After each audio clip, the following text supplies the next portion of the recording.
देवाची ये द्वारी कीर्तनाची वारी। नमस्कार।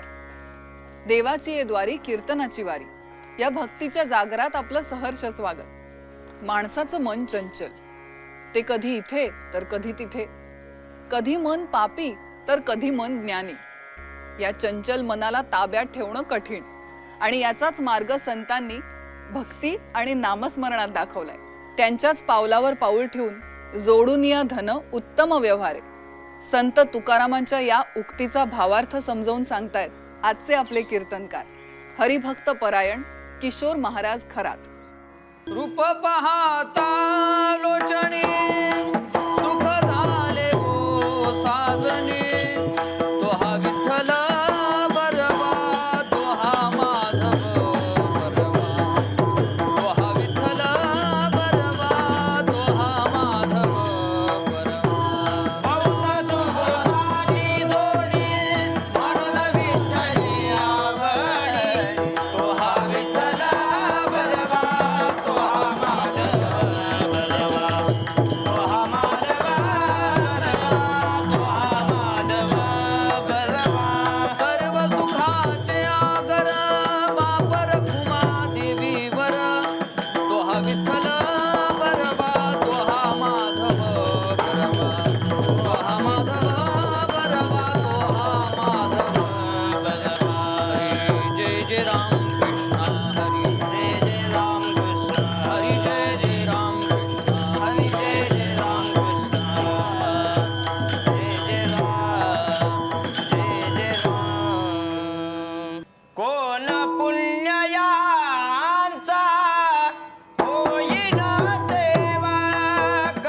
होईन सेवक, कोण पुण्ययांचा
होईन सेवक।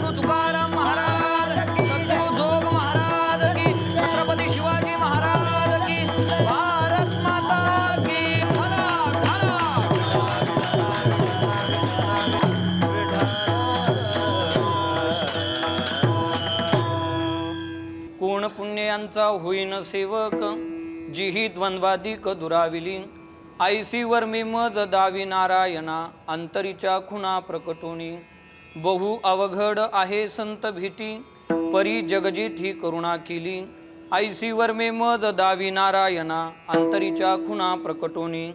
तुका म्हणे मग नये वृत्तीवरी, तुका म्हणे मग नये वृत्तीवरी। सुखाचे शेजारी पहुड येन, आईसीवर मे मज दावी नारायणा, अंतरीच्या खुणा प्रकटोनी। पांडुरंगा करू प्रथमा नमना,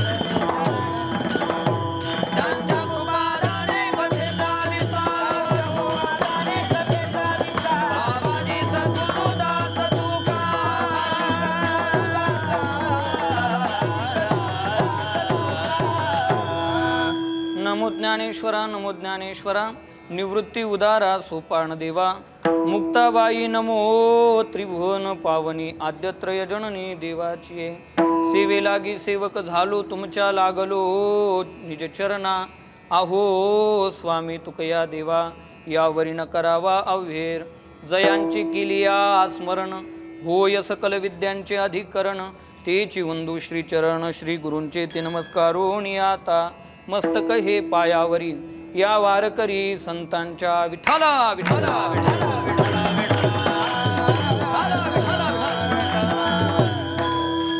कोण पुण्यांचा होईन सेवक जिही द्वंद्वादिक दुराविली ऐसी वर्मे मज दावी नारायणा अंतरीच्या खुणा प्रकटोनी प्रस्तुत प्राप्त प्रसंगी प्राप्तस्थळी कीर्तनरूपी सेवेकरिता निवडलेला अभंग अगदी विद्वत जणांपासून सामान्य माणसांच्या मनाच्या घरामध्ये ज्यांनी आपलं स्थान निश्चित केलं आहे असे असणारे जगमान्य लोकमान्य आणि देवमान्य संत जगद्गुरु तुकाराम महाराज यांचा 4 चरणांचा भगवान नारायणाला संत सेवेविषयी प्रश्न विचारणारा अत्यंत महत्त्वाचा अभंग आपण सेवेकरिता निवडला आहे विठ्ठला अभंगाचा एकंदरीत विचार करायचा झाला तर तृतीय चरणामध्ये जगद्गुरु तुकोबाराय भगवान नारायणाच्या समोर उभे राहतात आणि देवाला प्रश्न विचारतात, हे नारायणा, संत माझ्या जीवनात प्राप्त आहे, पण प्राप्त संतांची सेवा करण्याचा मी प्रयत्न करतोय, मला यश येत नाही, का रे देवा? देवानं सांगितलं, संतांचा सेवक होण्याकरता प्रयत्नांची आवश्यकता नसते, पुण्याईची गरज असते. मग देवा, तू सोडून मला दुसरं कोण सांगणार? सांग देवा, कोण पुण्य यांचा ह्या शब्दानं जगद्गुरु तुकोबारायांनी संतांचा आंतरलक्षण निर्देश केलेला आहे. जगद्गुरु तुकोबाराय कुणालाही संत म्हणायला तयार नाही. जीही म्हणजे ज्यांनी द्वंद्व आदी करून विकार दूर केलेले आहेत, यांचा सेवक मी कोणत्या पुण्याईनं होईल? देवा तू मला सांग. ऐसी वर्मे मज दावी, अंतरीच्या खुणा प्रकट करून दावी. मला याचीही जाणीव आहे की संतांची भेट बहु अवघड आहे, पण नारायणा तू करुणा केलीस, कृपा केलीस तर ते शक्य आहे. तुकोबारायांचं बोलणं संपलं आणि देवानं तुकोबारायांना प्रश्न विचारला, का हो महाराज, तुम्ही म्हणालात कोण पुण्य? ते पुण्यही मी तुम्हाला सांगितलं. तुम्ही म्हणालात ऐसी वर्मे मज दावी, ती वर्मेही मी तुम्हाला सांगितली. आणि तुम्ही संतांची सेवक झालात. मग तुकोबाराय म्हणतात, मग तुका म्हणे मग नये वृत्तीवरी मी निरवृत्त अवस्थेला प्राप्त होईल आणि लौकिक सुख दुःखांच्या पलीकडे असणारं सोलीव निरतिशय सुखाच्या शय्येवर निरंतर आणि निवांत पहुडेन. अभंगाचा सरळ अर्थ. विठ्ठला.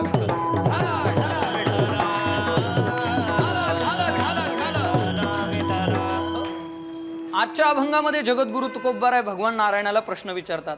प्रश्न काय विचारतात, प्रश्नाचं स्वरूप काय, या सगळ्या गोष्टींचा विचार करण्या अगोदर प्रश्न कोण विचारतं हा मुख्य प्रश्न आहे. बघा, या जगात अडचण नाही, समस्या नाहीत, प्रश्न नाहीत, असा एकही माणूस आपल्याला शोधूनही सापडणार नाही.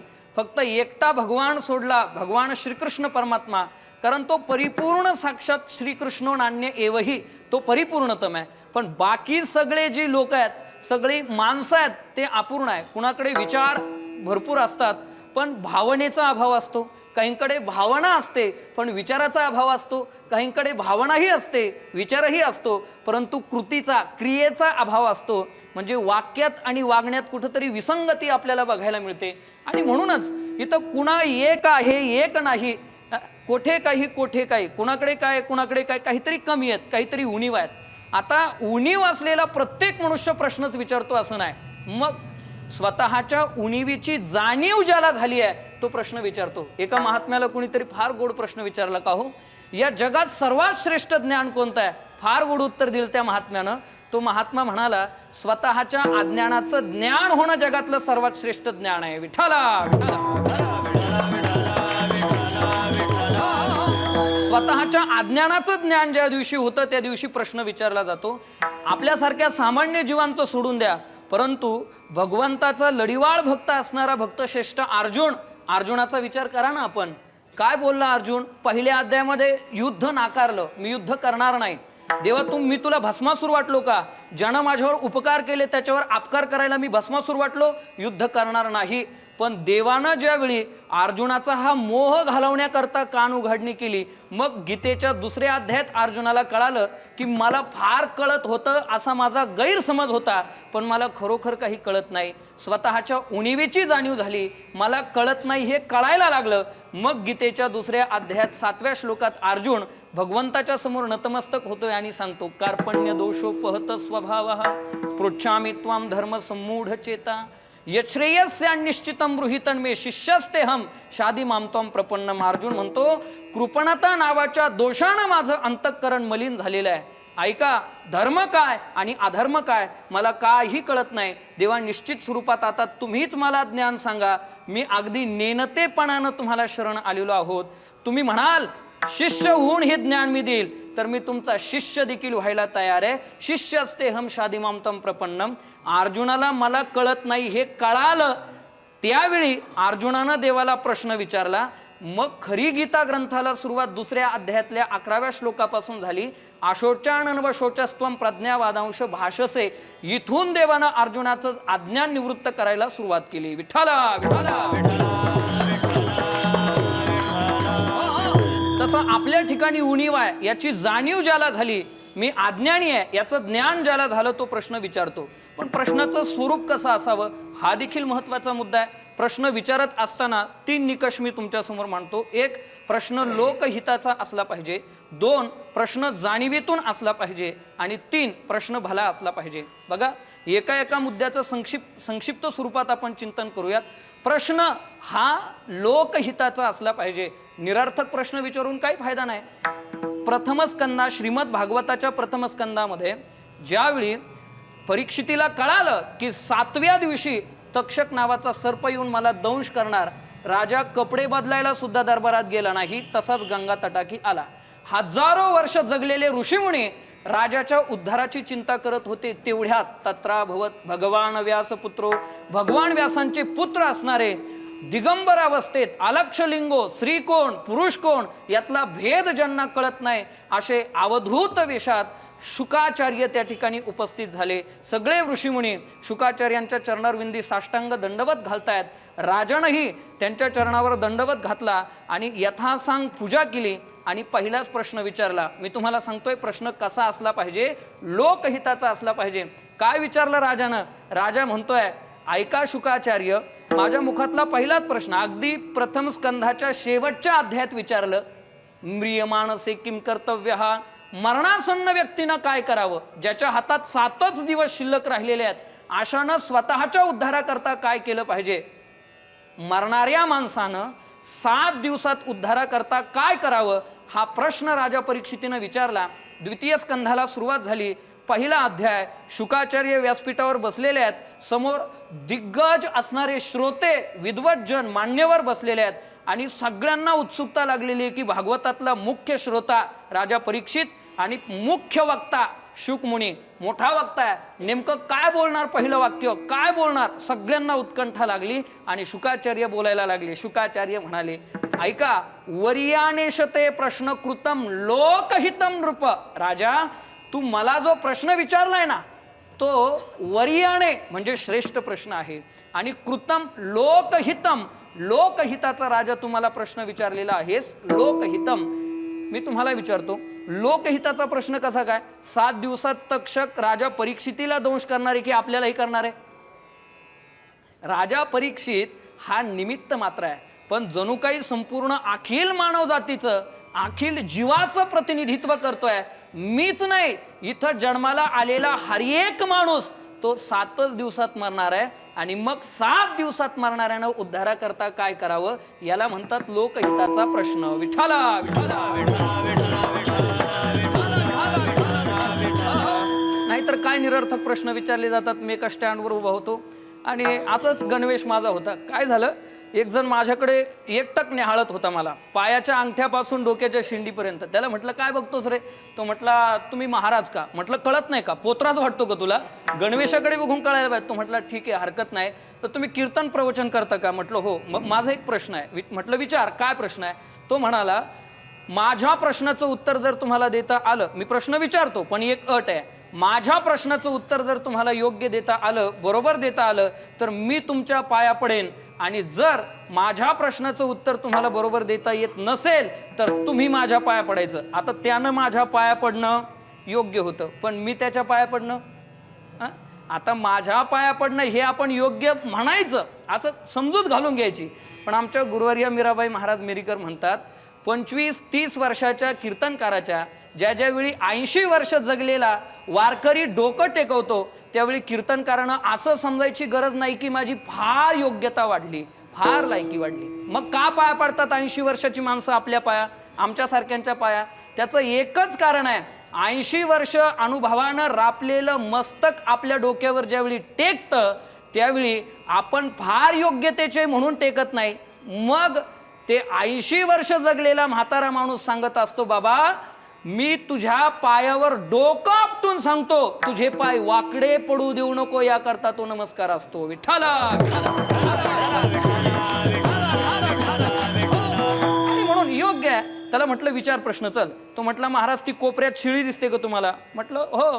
त्या शिळीला जीभ आहे का? म्हटलं आहे. माणसाला पण आहे. माणूस कोणत्या इंद्रियामुळे बोलू शकतो? म्हटलं जिभेमुळं. मग शिळीला पण जीभ आहे, शिळी का बोलत नाही? माणूस जिभेनं बोलतो, शिळीला पण जीभ आहे, शिळी का बोलत नाही? त्याला म्हटलं बाबा शिळी पण बोलते, पण शिळीचं बोलणं शिळीला, म्हशीचं बोलणं म्हशीला, टोणग्याचं बोलणं टोणग्याला, ज्याची त्याची भाषा. एका गायकाचं बोलणं दुसऱ्या गायकाला समजेल, तो कोणता राग म्हटला आपल्याला काय कळेल? त्याला म्हटलं अरे बाबा, तो म्हटला महाराज उडवा उडवीची उत्तर देऊ नका, नाहीतर काढू का बूट? कशाला? पाया पडायला.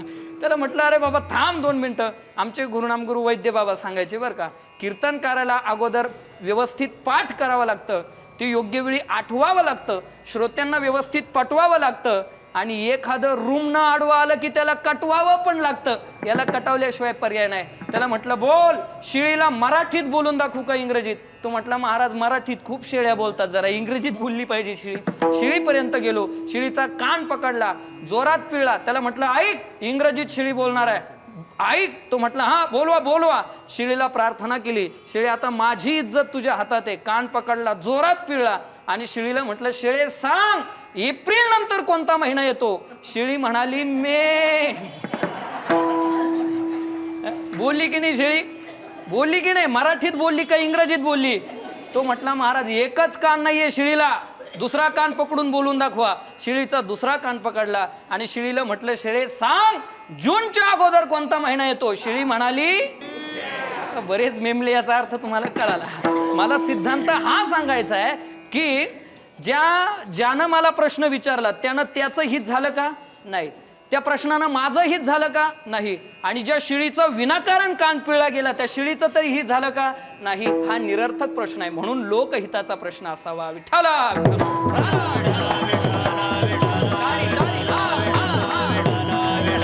दुसरा जाणून आणि 3 भला अशा स्वरूपाचा प्रश्न असावा. ऐका, श्रीमद भगवद्गीतेच्या 12व्या अध्यायातल्या पहिल्या श्लोकात अर्जुनानं देवाला प्रश्न केलेला आहे. काय प्रश्न केलेला आहे? एवं सतत युक्ता ये भक्तास्त्वं पर्युपासते ये चाप्यक्षरम अव्यक्तं तेषां के योग वित्तमः. अर्जुनाला विचारायचं होतं देवा तुझं सगुण रूप श्रेष्ठ आहे की निर्गुण रूप श्रेष्ठ आहे? पण देवाच्या सगुण आणि निर्गुण रूपामध्ये भेद करता येत नाही. म्हणून अर्जुनानं जरा गुगली प्रश्न विचारला. अर्जुन म्हणाला देवा तुझ्या सगुण रूपाची भक्ती करणारा भक्त श्रेष्ठ की निर्गुण रूपाची भक्ती करणारा भक्त श्रेष्ठ? आणि असा अर्जुनाचा कोड्यातला प्रश्न देवानं ऐकला. एवढा जाणून प्रश्न विचारला. मग देव उत्तर देताना म्हणाले ऐका, अर्जुनाला उत्तर देताना म्हणाले या किरीटीची या बोला तो जगतबंधू संतोषला. आणि म्हणे हो प्रश्न भला आणि जाणीसी करू. अर्जुनानं भला आणि जाणीसी म्हणजे जाणून प्रश्न विचारलाय. तसं आपणही कुणालाही प्रश्न विचारत असताना 1 लोकहिताचा असावा, 2 जाणून असावा आणि 3 भला असावा. हे 3ही निकष आजच्या अभंगात कसे लागू पडतात सांगतो. एकदा भजन करा. विठ्ठला. महाराज लोकहिताचा प्रश्न आहे. कशावरून? या जगात हित कुणाला कळतं? आमचे संत सांगतात हित काय अहित काय हे फक्त संत मंडळींना शास्त्रांना कळतं, इतरांना कळत नाही. आणि आजच्या अभंगामध्ये संतांच्या सेवेकरिता प्रार्थना करतायत. एकंदरीत जगाच्या कल्याणाकरता, जगाच्या हिताकरताच संतांची सेवा मागतायत. तुकोबराय फक्त प्रातिनिधिक स्वरूपात आहे, पण ते आपल्याला घडावा अशी तुकोबरायांची भावना आहे. 2 प्रश्न जाणून विचारलाय. कसा काय? जगद्गुरु तुकोबराय भोंगळपणानं म्हणत नाही. काय म्हणत नाही? तुकोबराय असं म्हणत नाही की कोण पुण्य संतांचा होईन सेवक. मग काय म्हणतात, यांचा म्हणजे ज्यांनी द्वंद्व आदी करून विकार दूर केलेले आहेत तेच संत आहेत याची जाणीव तुकोबरायांना आहे. संतांची भेट बहु अवघड आहे याची ही जाणीव आहे, पण जगजितीनं करुणा केली तर संत कृपा करू शकतात, प्राप्त होऊ शकतात याचीही तुकोबरायांना जाणीव आहे. आणि म्हणून जाणून आणि भला का माणसाचं जगणं त्याच वेळी भलं होत असतं. तुका म्हणे जिने भले संत संगष्टने, आणि कुठेतरी संतांच्याही संगतीची अपेक्षा आजच्या अभंगात केलेली आहे. म्हणून या तीनही निकषांमध्ये आजचा अभंग बसतो. ऐका आता काय, थोडीशी पूर्वपीठिका करणं गरजेचं असतं. अभंगाचं विषय प्रवेश करत असताना थोडीशी प्रस्तावना, थोडीशी घटना. काय झालं, तुकोबराय भगवान नारायणाच्या समोर आज उभे आहेत आणि भगवान नारायणाला म्हणतायत, अरे देवा, मला या जगात संत सेवा फार उत्तम वाटते रे. तुका म्हणे संत सेवा हिची देवा उत्तम, यापेक्षा वेगळं मला उत्तम काही वाटत नाही. मग करा ना तुकोबराय संत सेवा. तुकोबराय म्हणतात, प्रयत्न करतोय पण यश येत नाहीये. त्यावेळी तुकोबरायांना भगवंत म्हणतात, खरं सांगू तुकोबराय, अहो प्रयत्नानं संतांचा सेवक होता येत नाही, त्याकरता पुण्य असावं लागतं. मग तुम्हाला काय वाटतं माझ्याकडे पुण्य नाहीये का? हो आहे, पण केवळ पुण्य असूनही चालत नाही, त्या पुण्याचं वर्म देखील ठाऊक असावं लागतं. म्हणून जगद्गुरु तुकोबराय देवाला म्हणाले, देवा ऐका, तुम्हीच जर माझे सर्वे असाल, तुम्हीच जर माझे गुरु असाल, माझ्या विठोबाचा कैचा प्रेम भाव आपणची होय देवगुरु, तुम्ही जर माझे गुरु असाल तर आता तुम्हीच सांगा, द्वंद्वातीत महात्म्यांचा सेवक मी कोणत्या पुण्याने होईल. अभंगाचं प्रथम चरण.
कोण पुण्याचा होईन सेवक. आता आजच्या अभंगात जगद्गुरु तुकोबरायांनी हा अनुत्तरित प्रश्न ठेवलेला आहे. ते पुण्य कोणतं हे सांगितलेलं नाही, म्हणून आपणही त्याच्यावर विचार करणं काही योग्य ठरेल असं मला वाटत नाही. पण तरीही परमार्थामध्ये यश जर ज्याला मिळवायचं असेल, अगदी यशाच्या शिखरावर प्रसादापर्यंत ज्याला पोहोचायचं असेल, 3 गोष्टी त्याच्या जीवनामध्ये अत्यंत महत्त्वाच्या असतात. पहिली महत्त्वाची गोष्ट म्हणजे पूर्वजन्मीचं पुण्य असेल तर तो परमार्थात येऊ शकतो. तिळ तिळ पुण्य साचा पडे, तरी हे बहुता जन्मी जोडे, नाम तुझे वाचीसी आतुडे, समागम घडे संतांचा. तिळ तिळ पुण्याचा संचय आणि बहुता जन्मात तो व्हावा लागतो, त्यावेळी परमार्थामध्ये प्रवेश होतो. फक्त परमार्थात पुण्याईमुळे प्रवेश होत जरी असला तरी या जन्मातला प्रयत्नही तितकाच महत्त्वाचा असतो. संतांच्या संगतीत जाण्याचा प्रयत्न केला पाहिजे. म्हणून एक वचनच आहे संस्कृतमध्ये, प्रयत्नेन सत्संगम सततम कुरु. तुम्ही सतत संतांच्या संगतीत जाण्याचा, परमार्थात राहण्याचा प्रयत्न केला पाहिजे. आणि एक प्रयत्न जर करत नसेल, देरे हरी पलंगावरी अशी वृत्ती जर असेल तर आळशाचा परमार्थ देखील काही कामाचा नाही. आणि म्हणून आमचे गुरुवर्य सुभाष महाराज गेटे सांगत असतात की 3 प्रकार पडतात म्हणे. पहिला प्रकार आहे, काही लोक कष्टाळू असतात, काही लोक कटाळू असतात आणि काही लोक कसटाळू असतात, आहे की नाही? काही लोक कष्ट करून प्रयत्नपूर्वक एखादी गोष्ट हस्तगत करतात, काही लोक कंटाळा करतात आणि काही लोक नुसतं टाळण्याचा प्रयत्न करतात. एका जणानं 10 दिवस आंघोळच केली नाही. म्हटलं का रे आंघोळ्या, 10 दिवस झाले आंघोळच केली नाही का? त्यानं मला उत्तर दिलं, महाराज असेल माझ्या नशिबात तर होईल आंघोळ. अरे आंघोळ कुठं नशिबावर अवलंबून असते का? तिथं तर प्रयत्न करावा लागेल ना आपल्याला. प्रयत्नही पाहिजे. आणि ज्यावेळी प्रयत्न करूनही यश येत नाही त्यावेळी भगवंताच्या दारात जाऊन प्रार्थना करावी. आता मज सहाय्य येथे करावे देवा, तुझी घेई सेवा सकळ गोवा उगवूनी. आता मज सहाय्य येथे करावे देवा. म्हणजे ज्यावेळी प्रयत्न करूनही यश येत नाही त्यावेळी भगवंताला प्रार्थना करणं गरजेचं असतं. म्हणून तुकोबारायांची हा अभंग म्हणजे प्रार्थनाचा आहे. भगवान नारायणाच्या समोर केलेली प्रार्थना आहे. काय प्रार्थना करतात? यांचा होईन सेवक. मला ज्यांनी द्वंद्व आधी करून विकार दूर केलेले आहेत अशांचा सेवक व्हायचा आहे. आता द्वंद्व शब्दाचा आपण विचार करूयात. तुकोबाराय संत कुणालाही म्हणायला तयार नाहीत. तुकोबारायांना देव जरी सांगायला आला की तुम्ही यांना संत म्हणा, तुकोबाराय देवाला सांगतात, देवा करी सीते देवा करी माझे सुखे, परिमी त्यासी मुखे न म्हणे संत. यांना संत म्हणणार नाही. मग कोण संत? जीही द्वंद्वाधिक दुराविली. द्वंद्व या शब्दाचा विचार केला तर द्वंद्व म्हणजे दोन, आहे का नाही? द्वंद्व म्हणजे दुजाभाव, द्वंद्व म्हणजे भेद. सुख आणि दुःख हे काय? द्वंद्व आहे. पाप आणि पुण्य हे काय? द्वंद्व आहे. चढ उतार हे काय? द्वंद्व आहे. अंधार उजेड हे काय? द्वंद्व आहे. असं कोणतंच द्वंद्व ज्यांच्या जीवनात राहिलं नाही. या द्वंद्वांच्या अतीत ज्यांचं जीवन झालेलं आहे ते खऱ्या अर्थानं संत आहेत. याचा थोडाफार विचार करूयात आपण. काय? गीतेच्या 12व्या अध्यायामध्ये भक्तांची अंतरंग लक्षणं सांगत असताना द्वंद्वातीत महात्मा कोण असतो याचं चिंतन फार सुंदर केलेलं आहे. भगवंत म्हणतात, अर्जुना ऐक, आद्वेष्टा सर्वभूतानां मैत्रः करुण एवच निर्ममो निरहंकार समदुःख सुखक्षमे. ज्याच्या जीवनात सुख आणि दुःख या दोनही गोष्टी समान झालेल्या आहेत.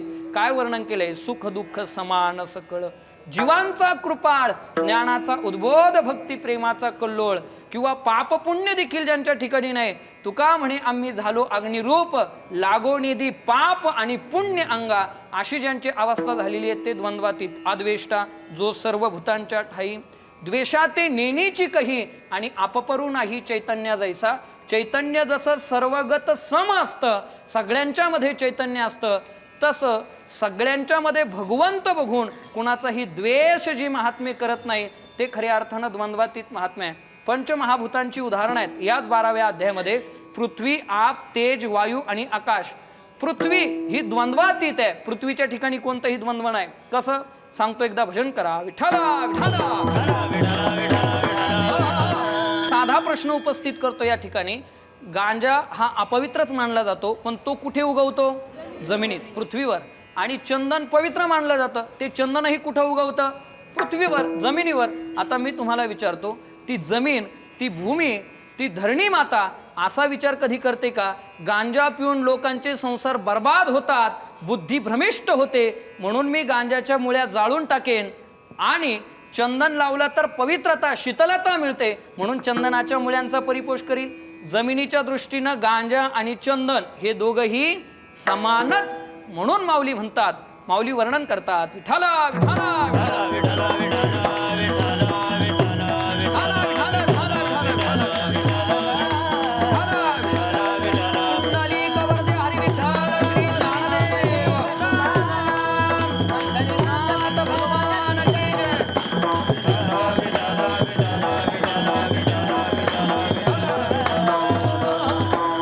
जमिनीच्या ठिकाणी आपपर भाव आपल्याला कुठेही बघायला मिळत नाही. दुसरं उदाहरण माऊली ज्ञानोबारांनी दिलंय. पृथ्वी, आप.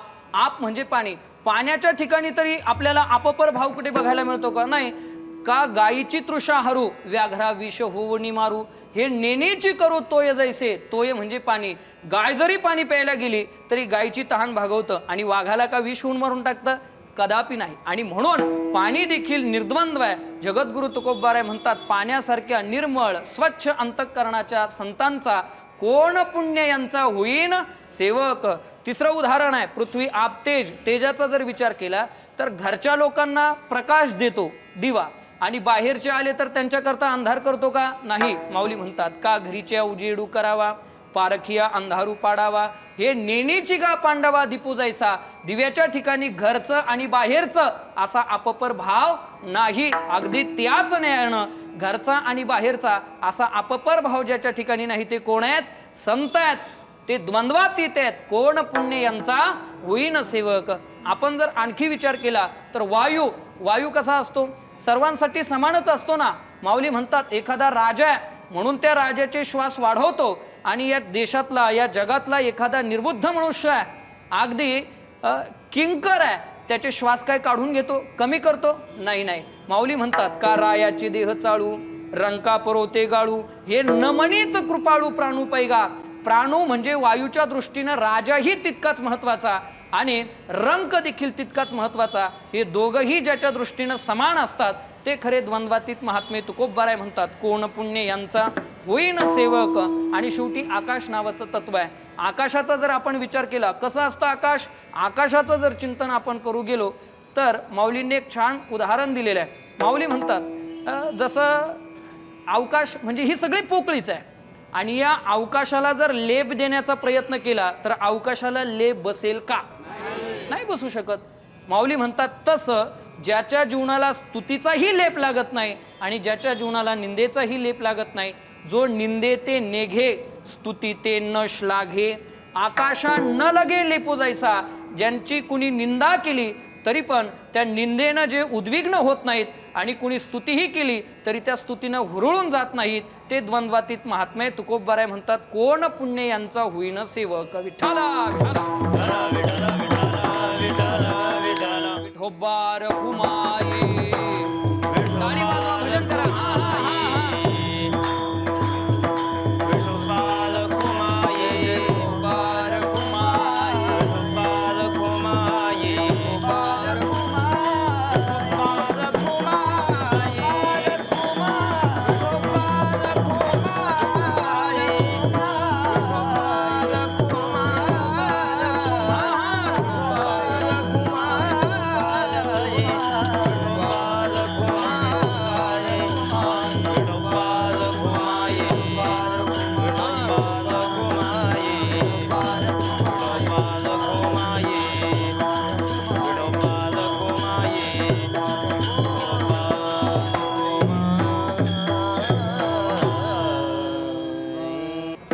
पुण्यांचा होईन सेवक, जिही द्वंद्वादिक दुराविली. आणि मग जगद्गुरु तुकोबराय म्हणतात देवा तू थेट मला संतांचा सेवक नाही बनवलंस तरी चालेल, पण संत सेवक होण्याकरता जी पुण्याई आहे त्या पुण्याईचं वर्म तुम्हाला सांग. आयसी वर्मे मजदावी नारायणा, अंतरीच्या खुणा प्रकटोने. संत हे अंतरंगावरून ठरत असतात, बाह्यरंगावरून नाही. म्हणून एक महत्त्वाचं वाक्य मी तुमच्या समोर मांडतो. संतत्व हे बाह्यवेशावर गुणवेशावर अवलंबून नसतं. आणि म्हणून जगद्गुरु तुकोबरायांना याही गोष्टीची जाणीव आहे. तुकोबराय म्हणतात बहु अवघड आहे संत भेटी आणि परी जग जेठी करुणा केली. संतांची भेट बहु अवघड आहे देवा मला माहीत आहे, तरी पण तो अंतरीच्या खुणा प्रकट करून सांग की कोणत्या पुण्याईनं मी यांचा सेवक होईल. सेवक होण्याकरता भेट होणं महत्त्वाचं असतं. म्हणून तुकोबराय म्हणतात बहु अवघड आहे संत भेटी. काही गोष्टी बहु अवघड असतात, अशक्य असतात. याचा अर्थ संत दुर्लभ आहे असं आपल्याला म्हणता येत नाही. संतांना ओळखण्यासाठी जी योग्यता आवश्यक आहे ती आपल्याकडे नाही आहे, म्हणून संत आपल्याला भेटत नाही, म्हणून संत आपल्याला ओळखू येत नाहीत. आणि म्हणून तुकोबराय म्हणतात असं जरी असेल तरी पण तू करुणा केलीस जगजेठी, हे देवाला विशेषण वापरतात. हे जगजेठी तू जर कृपा केली तर संत प्राप्त होतात. विवेक चूडामणी नावाच्या ग्रंथात आद्यगुरु शंकराचार्य हेच सांगत असताना म्हणतात की देवाचा अनुग्रह झाल्याशिवाय 3 गोष्टी प्राप्त होत नाही. एक मनुष्य जन्म, दुसरी मुमुक्षु अवस्था आणि तिसरी महापुरुष संश्रय. पण देवानुग्रह है तुकम, देवाचा अनुग्रह, देवाची कृपा झाली की संत भेटही होते आणि संतांचा सेवकही होता येतं. इथं तुकोबरायांचं बोलणं थांबलं. आता जगद्गुरु तुकोबरायांनी भगवान नारायणाला प्रश्न केला. भगवंत तुकोबरायांना म्हणतात की तुमच्याकरता मी हे सगळं केलं, तुम्ही संतांचे सेवकही झालात, मग तुमच्या जीवनात संत सेवेचा काय लाभ होईल हे अभंगाच्या शेवटच्या चरणात महाराज सांगतात. तुका म्हणे मागा नाये होतीवारी, नये होतीवारी.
भगवंताला सांगतात की मी संतांचा सेवक झालो तर काय लाभ होईल. तुका म्हणे मग नये वृत्तीवरी, मी निरवृत्त अवस्थेला प्राप्त होईल.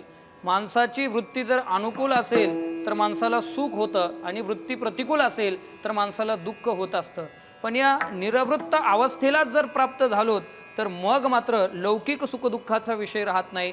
सुखाच्या शय्येवर कोणतं सुख किंबहुना सोये, जीव आत्मयाची लाहे, तेथ जे होय तया नाम सुख.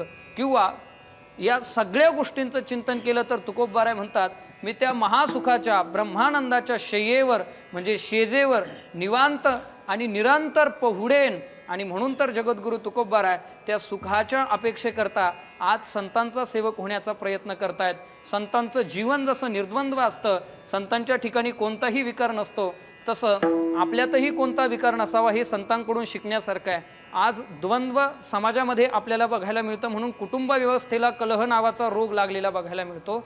सामाजिक व्यवस्थेत द्वंद्व निर्माण झालं म्हणून सामाजिक व्यवस्थेमध्ये परस्परांमध्ये मित्रत्वाची भावना निर्माण न होता अगदी शत्रुत्वाची भावना निर्माण झाली. पसायदानामध्ये माऊलींनी आपल्याकरता मागितलं भूता परस्परे पडो मैत्र जीवांचे, पण खरोखर मित्रत्व आहे का? काय उदात्त मागणी आहे माऊली ज्ञानोबारायांची. माऊली ज्ञानोबाराय भूत हा व्यापक अर्थानं शब्द वापरलेला आहे. माऊली म्हणतात की भूत म्हणजे पृथ्वी, आप, तेज, वायू, आकाश हे पाचही भूत आले. आकाशातून उल्कापात होऊन सजीव सृष्टी धोक्यात येऊ नये म्हणून आकाश आणि मानव समाज सजीव सृष्टी यांच्यामध्ये मित्रत्व निर्माण व्हावं. जलाचा अगदी त्सुनामी आणि उखीसारख्या लाटा येऊन संपूर्ण मुंबईकरांना हादरा बसू नये आणि म्हणून जल आणि सजीव सृष्टी यांच्यामध्ये मित्रत्व निर्माण व्हावं. अग्नी प्रक्षोभक होऊन जंगल जाळू नये, घरं पिटू नये आणि म्हणून अग्नी आणि मानव समाज यांच्यामध्ये मैत्रत्वाची भावना निर्माण व्हावी. आणखी पुढे जर विचार केला तर तेज, आकाश, पृथ्वी माता फक्त समाजाला पोट भरण्याकरता विविध प्रकारची पिकं देत, परंतु तिचाही भूकंप होऊन लोक त्या पृथ्वी मातेमध्ये गडप होऊ नये अशी अगदी उदात्त भावनेनं इथं मैत्र जीवांचे असा विषय बोलत असताना किती मैत्र जीवांचे मैत्री या शब्दाचा खऱ्या अर्थानं आपण विचार केला जीवाची मैत्री असा शब्दप्रयोग या ठिकाणी केलेला आहे. स्वार्थासाठी मैत्री करणारे या जगात भरपूर आहे, पण जीवाचे मित्र जर कोण असतील तर आपले ते खऱ्या अर्थानं संतच आहेत. आणि म्हणून अशा संतांची सेवा आपल्याही जीवनामध्ये घडणं नितांत गरजेचं आहे. आणि ही परस्परांमध्ये मैत्रत्वाची भावना कमी होत चालली म्हणून समाज व्यवस्थेमध्ये बलात्कार, नको अशा गोष्टी, भीती हा रोग सामाजिक व्यवस्थेला निर्माण झाला. प्रशासकीय क्षेत्रात मैत्रत्व राहिलं नाही, द्वंद्व निर्माण झालं आणि म्हणून तर लाचारी नावाचा रोग निर्माण झाला आणि टेबला खालून 2-2 हजाराच्या नोटा स्वीकारल्या जातात. राजकीय क्षेत्राचा जर आपण विचार केला तिथंही भ्रष्टाचारी नावाचा रोग जन्माला आला. एका तालुक्याची संपत्ती बाजूला आणि एका आमदाराची संपत्ती बाजूला ठेवली तर आमदाराचीच संपत्ती श्रेष्ठ ठरेल असा आपल्याला सगळीकडे अगदी विषमता दिसून येते. आणखी जर आपण पाहिलं शैक्षणिक क्षेत्राला बाजारीकरण नावाचा रोग लागला, पदव्या विकत मिळायला लागल्या, तिथंही परस्परांमध्ये मैत्रत्व राहिलं नाही. आणि सगळ्यात महत्त्वाची गोष्ट म्हणजे द्वंद्व निर्माण झालं. काहींची ॲडमिशन योग्यता नसताना सायन्सला ॲडमिशन होतं, काहींची योग्यता असतानाही त्यांना स्वीकारलं जात नाही. आणि उरली सुरली आमची आध्यात्मिक व्यवस्था, आमच्याही व्यवस्थेला दांभिकता नावाचा रोग लागला. आम्ही बाहेरून जसे स्वच्छ असतो तसे आतून असतोच असं नाही. म्हणून दावी तैसा राहे तरी का देवदुरी आहे. तू जसं समाजाला दाखवतोस ना तसं राहण्याचा प्रयत्न केला तरी तुला देवाची प्राप्ती होईल. आणि म्हणून प्रत्येक व्यवस्थेला रोग निर्माण होण्याचं मूळ कारण जर काय असेल तर परस्परांमधलं मैत्र मावळत चाललं. आणि सगळ्यात महत्त्वाची गोष्ट म्हणजे द्वंद्व वाढत चाललं, दुजाभाव वाढत चालला. म्हणून हे सगळं आपल्याला सहन करावं लागतंय. आज आपणही भगवान नारायणाच्या चरणारविंदी प्रार्थना करू की हे नारायणा, आमच्या सगळ्याच व्यवस्थेतील द्वंद्व निघून जाऊ दे, विकार निघून जाऊ दे आणि आमचंही आयुष्य जगद्गुरु तुकोबराय, ज्ञानोबाराय यांच्यासारखं आम्हाला होता येणार नाही, पण कमीत कमी आम्ही त्या वाटेनं तरी जाऊ दे. आम्ही वैश्विक मूल्यांचं पालन आमच्या हातून घडू दे अशी प्रार्थना आज भगवान नारायणाच्या चरणारविंदी करून या ठिकाणी थांबूयात. बोलिलेले कुरे विडी वाकुडी उत्तरे करा क्षमा अपराध महाराज तुम्ही. विठ्ठल जय जय विठ्ठल जय जय विठ्ठल जय विठ्ठल जय जय विठ्ठल जय जय विठ्ठल. बोलिलेले कुरे विडी वाकुडी उत्तरे करा क्षमा अपराध महाराज.